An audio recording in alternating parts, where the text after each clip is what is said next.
I have magnificent relationships in my life that reflect the beauty of the universe in so many ways. And staying general like that, I'm trying to look at any criticism or conflict in a relationship coming up from a wobble-free perspective. And I wanted some clarity on this. The idea is, like, if someone is critical of me, if I react in a way that, and it doesn't throw me off, like, in a sense, I don't care what they think because it doesn't really reflect how my inner being sees me, and certainly not how their inner being sees me. But if I cringe, then I don't know whether that contrast is specific and some resonate with how I maybe think of myself, which is not how my inner being sees me. If you cringe, yeah, that means you're wobbling. yes, If you cringe, that means you took it in. But it means something more important. It means you were vibrationally asking for that somehow. Mm-hmm. Or otherwise, you wouldn't have received it. So is the universe telling me, so I have the sense of the universe is telling me something, is delivering to me something I may think about myself sometimes that really doesn't serve me. Yeah, and that's, something okay. something that you would like to deactivate by giving it lack of attention. But this is the thing that's so. This is the thing that's so interesting about that, isn't it? Is that the reason that you're having the conversation is because some attention has come to it. So it's like Abraham is asking you to do something that's impossible. You've got a vibration that's active, and because it's active, you attracted It shows something. up, right. But the fact that you now know it, what's the universe really saying to you in Abraham speak? Make that subject as general as you can, because the specifics of it made you cringe. Yes. The general of it will make you cringe less. So as you take that subject, because you can't throw it away, it's active within you, and you mold it into a less cringing vibration by making it wobble less, by making it more general, in time it will be so general that it won't have any attraction power, and then there won't be anything to cringe about because you will have moved your vibration to a place that does not include that. And I believe that's how the idea of getting rid of the doubt or the cringe before it happens. And so I have to identify, so not have to, but well, it's in an fairness, opportunity we'd to have to identify say doubt something. about that because it's new, and doubt about that because it's new, and doubt about that. But Yeah. there's doubt about other things, doubt about other things. In other words, it's like the layers of an onion. There's plenty of things that you felt doubt about, but you don't have to fix it all at once. Just one cringe at a time. That's the beauty of a cringe. That's the beauty of a cringe. There's a hot spot here that this cringe is highlighting.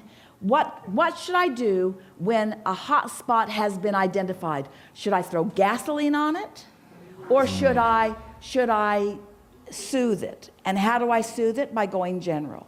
Yeah, because the gasoline is like being defensive, and it's more and that specific. doesn't help. Right, it's more specific and doesn't help. Start with the premise that if it's something that you want more momentum, yes? And if it's something you don't want, you want less momentum, yes?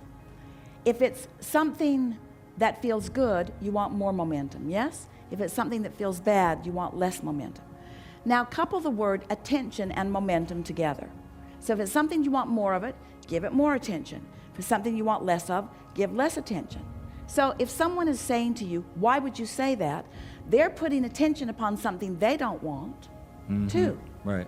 So then you could say, well, why would you say that? And then they could say, well, why would you say that? Well, why would you say that? Well, why would you say that? Well, why would you say that? And we say, well, if somebody just stopped saying that, it would just peter out. It would just eventually go away. Right. But there's a more important point that we're making here, and that is speaking about something is more attention to it. Some years ago, we said, there is a thought that has a certain vibrational momentum. We didn't use the word momentum there, but it's what we mean. When you speak the thought, it has more momentum because speaking is more detail. Okay. When you act on it, it has more momentum because action has more detail. So you're giving good advice to yourself and to everyone. Talk less about things that you don't want. But there are plenty of people who are holding back from what they would say because they don't want that negative response from someone, who are still cringing. So we want to put this into a really clear context for you. Don't try to cover up how you feel with words that sound good, because how you feel is always aggravated by any words that you offer. So another way of saying it is, only speak when you feel really good. Only speak when you feel really good. So if you only speak when you feel really good, you'll never be complaining. You'll never be criticizing. Only speak when you feel really good. So what's happened with a whole majority of human population is that you've been using your words and your actions to try to cover up vibration for a long time. And now those of you who are becoming vibrational experts, you're beginning to realize that some of your words that you've been trying to use aren't working. And so you're just feeling the discord in that. Just talk a lot less, unless you're having a really good time. Mm-hmm. But that makes a lot of sense, diffuses things. There are people who think that if they could just talk it out. Right. Let's just talk this out until we get to the bottom of it. Yeah. There's no bottom. No, because that There's just no goes more and bottom. more negative.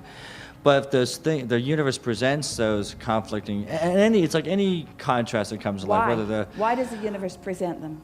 Well, I'm a vibrational match, and it's a lot of the universe. Period. Question mark, period, exclamation point. Sometimes an exclamation point, some days, yeah. But it's a moment, opportunity, clarity. From a step 4 perspective, and sometimes I get there and I was like, oh, okay, there's a thought I want to clarify. What is a step 4 perspective? What's a step 4 perspective?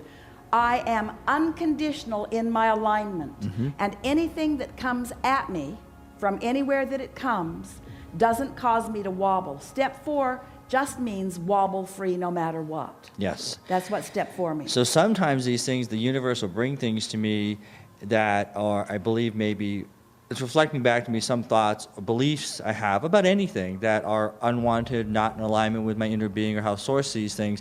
And sometimes I don't wobble. So what's the action? If the universe reveals to you, if you realize through a knee-jerk reaction, if you realize that you've got a wobble that you didn't know that you had, mm-hmm. What's the action that you then take? Why shut up usually?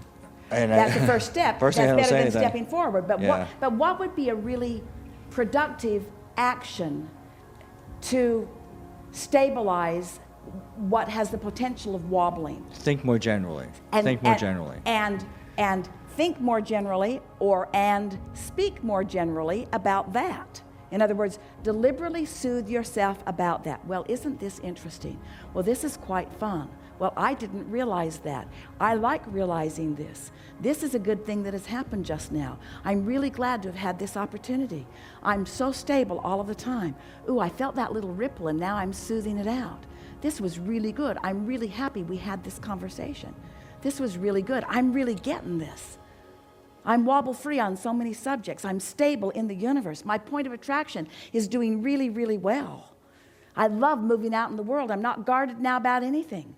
I'm not conditionally living anymore. I'm unconditionally living. I'm not afraid of anything anymore. Yeah, I'm solid in the world. I'm solid. I'm solid and steady, and I've got all that is backing me up. Bring it on. This is fun. Less and less wobble. A little wobble, and okay. But the less the wobble, the easier it is to stabilize. Perfectly stated. So what we just said and what you just agreed to is, so the wobble, uncomfortable. So you get general till you stop wobbling. Then if you really want to do good work, from your wobble-free place, shore it up with more conversation and then more specifics until you have literally taken something that wobbled to a place of no wobble, and then you allowed momentum to build on something that didn't wobble, and you left the vibration in a whole new place than it had ever been before. Deliberate creating at its best. Did you hear it? We'll talk more about it. But did you hear it? Did you get that? Isn't that wonderful? Wobbling all over the place, all kinds of conditions I'm responding to. Didn't like it, didn't like it, didn't like it. Stop talking about it, stop talking about it, stop talking about it, stop talking about it. Go as general as I can, go as general as I can. I'm feeling better about it. Now it even seems a little funny to me. Now I'm not wobbling about that at all. In fact, I'm glad that I had the experience, and off you go. And now that vibration is in a place that it has never been before. That wobble's never coming back to you if you move it to a different vibrational frequency deliberately. So the universe is going to bring, when I'm wobble-free and aligned, and I've backed up from that subject, I'm more general, the universe will bring me thoughts, will manifest thoughts that are raising the vibration on that topic. And all kinds of Clears it up. conditions and evidential proof to show you exactly where you now are, There you go. which it brought you relative to the wobble, too. Thank you.